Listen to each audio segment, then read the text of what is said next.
বলি আগেও যে বলেছি, হয়তো বলার মধ্যে অনেক ভুল ত্রুটি ছিল, বলার আন্দাজ, বলার ঢং সলিকা ছিল না।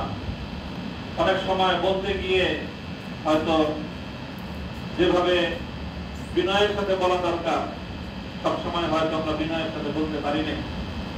আমাদের দুঃখ কষ্টগুলো অনেক সময় আমাদের মুখের ক্ষোভের ভাষায় প্রকাশ পেয়েছে, এগুলো আমাদের ভুল।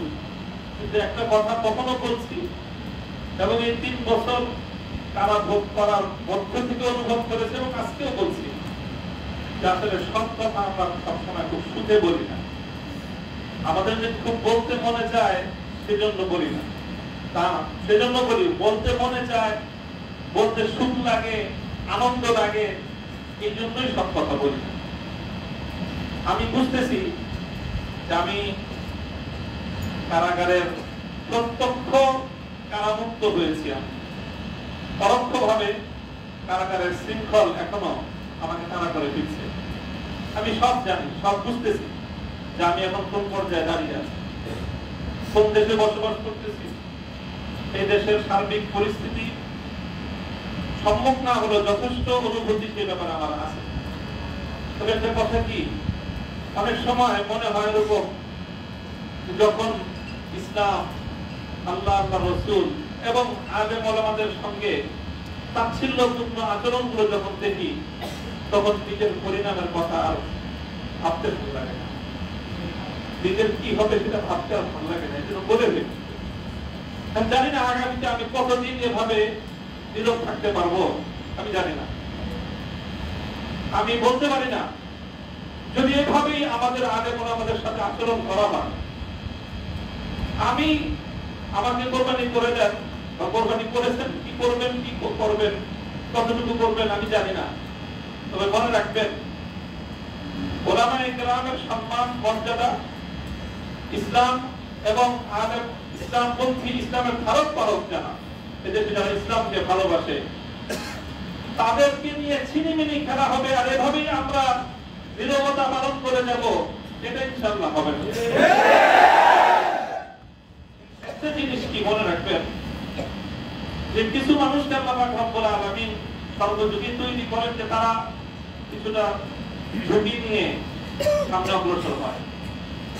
সমস্যাটা যেখানে হয়, যেই কারণটায় আমাদের কিছু মানুষের জন্য এবারে কষ্টটা, নির্যাতনটা একটু বেশি মাত্রায়, বেশি চাপ আমাদের উপর প্রয়োগ করেছে, যে জিনিসটা সেটা আমি বলে কথা শেষ করতেছি। অনেক সময় আমাদের মধ্যে পর্যালোচনা হতো কারাগারে যে আমরা এই কয়েকজন আমাদেরকে কি পাইল, আমাদের যে কত বড় বড় হুজুররা আছে বাংলাদেশে, কিন্তু আমাদেরকে এরকম করে ধরছে কেন? তো সাখাওয়াত ভাই একটা সুন্দর একটা দৃষ্টান্ত দিতেন কথা আলোচনার মধ্যে, আমার এই দৃষ্টান্ত খুব পছন্দ করেছে। দেখবেন যে গাবতলী থেকে আমাদের ঢাকায়ও গরু নিয়ে যায়, দলে দলে গরু, রাত্রে 11টা-12টার থেকে ওই চকবাজার, মৌলভীবাজার, কাপ্তান বাজার, কারণ বাজার, সব এরকম শত শত গরু গাবতলীতে আনে বিভিন্ন জায়গা থেকে। এরপরে গাবতলীতে নামায়, তারপর বাকি ভর্তি করে আমরা নিয়ে যায়। 10টা-12টা গরু একসাথে বান্ধা থাকে। এই 10টা-12টা গরু যখন একসাথে বান্ধা থাকে, রাস্তায় দেখবেন যে ওই রাখাল তো থাকে 1-2 জন পিছনে, লাঠিতে পিটিতে থাকে, সবগুলো হাঁকাইতে থাকে।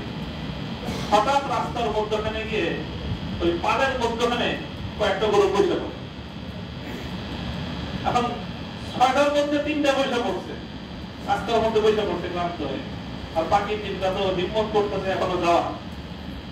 কিন্তু যখন 3টা পয়সা পড়ে, বাকি 3টার উপর যে কি প্রেশার যায়, ওই 3টা তখন বুঝতে পারে। 6টায় যদি দাঁড়ায় থাকতো, ধীরে ধীরে চলতো, তাহলে বাকি 3টাকে এই পরিমাণ চাপ তাদেরকে ভোগ করতে হতো না। আমার কাছে এই জিনিসটা অনুভব হয়েছে যে আমাদের আলেম সমাজ ভাই প্রত্যেকেই নিজেদের নিরাপত্তার কথা চিন্তা করি, করব, সবাই করব নিরাপত্তার কথা। আমি চিন্তা করি না তা না, আমিও যদি আগে থেকে বুঝতে পারতাম যে আমাকে এরকম ভাবে তারা চাপে ফেলবে, হয়তো আমি আরো ভয় পেতাম। আমি যে ভয় পাইনি তা না, আমি যে 3 বছরের এই কষ্টের যে আমি একদম খুব সাহসের সাথে মোকাবেলা করেছি সেই কথা আমি বলবো না। সে কথা বলার অবকাশও নেই। তবে একটা কথাকে মনে রাখবেন যে এই বাড়তি প্রেসারের কারণ হলো আমাদের মধ্যকার ওই যে 3 জন বসে পড়ছে রাস্তায়, এই জন্য বাকি যে 3 জন দাঁড়ায় আছে ওই 3 জনের উপর তাদের 3 জনের খরচও পড়ছে, যেই 3 জন বসে পড়ছে ওই 3 জনের খরচও পড়ছে, বাকি সবগুলোর খরচ পড়ছে, যে ওরা সব বসে পড়ছে তুই দাঁড়া গেছিস না। এটা হলো সমস্যা। যারা অন্তত আগামী দিনে যে কোনো ভাবে জাতীয় নেতৃত্বের সামনের সারিতে আসবেন, যেভাবেই আসেন, নেতৃত্বের সারিতে আসা অর্থ এটা নয় যে আপনি হেফাজতে ইসলামের আমির হইতে হবে, মহাসচিব হইতে হবে, তা না, অথবা আপনাকে কোন সংগঠনের আমির মহাসচিব হইতে হবে, তাও না। যারা যেভাবে নেতৃত্বের সামনের আসনে চলে আসবেন বিভিন্ন বিভাগীয় পর্যায়ে, জাতীয় পর্যায়ে, আপনাদের এই কথাটা মনে রাখতে হবে যে আপনার দুর্বলতা শুধু আপনাকে নিরাপদ করে তা নয়, বরং আপনার দুর্বলতা আরো 3 জনের জন্য বাড়তি ঝুঁকি তৈরি করে। কথাগুলো ওলামায়ে কেরাম আমি বলতেছি এখানে সবাই গভীরভাবে অনুভব করবো ইনশাআল্লাহ। আল্লাহ পাক রব্বুল আলামিন আমাদেরকে হিম্মত দান করেন, তৌফিক দান করেন। এবং কথাটা আসলে এই চূড়ান্ত 3 বছর চলে গেছে কারাগারে, কারাগার থেকে মুক্ত হওয়ার পরে আপনাদের এই ভালোবাসা, এই যে উচ্ছ্বাস মানুষের, এটাতে আমি খুব বেশি আপ্লুত তা না। তবে আমার কাছে মনে হয়েছে বারবার যে দুনিয়ার এই 3 বছরের কারামুক্তির পর এই উচ্ছ্বাসটা কতটা আনন্দের।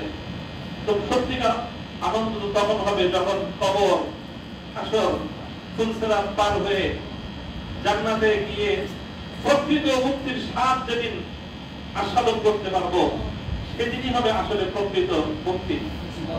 যদি আমি সেই মুক্তির কোন পথ ব্যবস্থা না হলো, আপনাদের এই অভিনন্দন, আপনাদের এই সংবর্ধনা, আপনাদের এই উচ্ছ্বাস 2% কোনো মূল্য রাখে না। সকলেই যেন আমরা সেই চূড়ান্ত মুক্তির পথে সামনের দিকে অগ্রসর হতে পারি, এবং যারা সত্যের পথে চলে তাদের হাতকে শক্তিশালী করার জন্য, তাদেরকে সাহায্য করার জন্য, তাদের উপর ঝুঁকি তৈরি হলে সেই সময় নিজে যেন বাড়তি ঝুঁকির কারণ না হয়, বরং সেই সময় তাদের সহযোগিতা করার জন্য পাশে দাঁড়ানো উচিত। তাহলে পরিস্থিতিটা অনেকটাই সহজ হয়, অনেকটা সহজ হয়। আপনি 10 জন দাঁড়ায় আছেন, লাঠি নিয়ে আসলে পিটানোর জন্য 6 জন দৌড় দিছে, এবার বাকি 4 জনের উপর কি অবস্থা যায় এটা বুঝতে পারেন? যে লোক লাঠি নিয়ে আসছে, যখন আপনি লাঠি থেকে 3 জন দৌড়তেছে, 6 জন দৌড়তেছে, তখন তার মধ্যে শক্তি সাহস অনেক বেড়ে যায়। তখন আপনি বাকি যে 4 জন দাঁড়ায় আছে ওদের অবস্থা তো যায় কিয়ামত ওদের উপর দিয়ে। আপনার যে বাকি 6 জন দৌড়তেছেন, আপনি তো শুধু নিজের নিরাপত্তার কথা চিন্তা করলেন, যারে মাঠে একা ফেলে গেলেন তার পরিস্থিতিতে কি হবে সেটাকে একবার ভেবেছেন?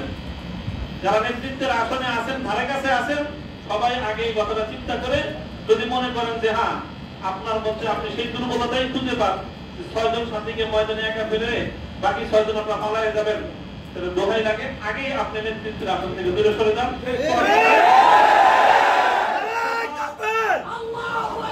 কোথাও অনেক দিনের খেদমতের অনেক রাস্তা আছে, আপনি ইসলামের নফসের জন্য খানকা করেন, আমরা ইনশাআল্লাহ আপনাদেরকে বায়াত করি। আপনি আরো অনেকগুলো খেদমতের ময়দান আছে। আপনি যখনই নেতৃত্বের কোন একটা জায়গায় থাকবেন, তখন আপনাকে মনে রাখতে হবে যে আপনি হয় বাতিলের মোকাবেলা করবেন, আর না হয় আপনি আপনার সাথীর জন্য আরো বড় কষ্টের কারণ হয়ে যাবেন। কোনটা আমি হব, আপনি হব, সেটা আমাদের বিবেচনা করা উচিত। আল্লাহ পাক রব্বুল আলামিন আমাদেরকে তৌফিক দান করেন। যারা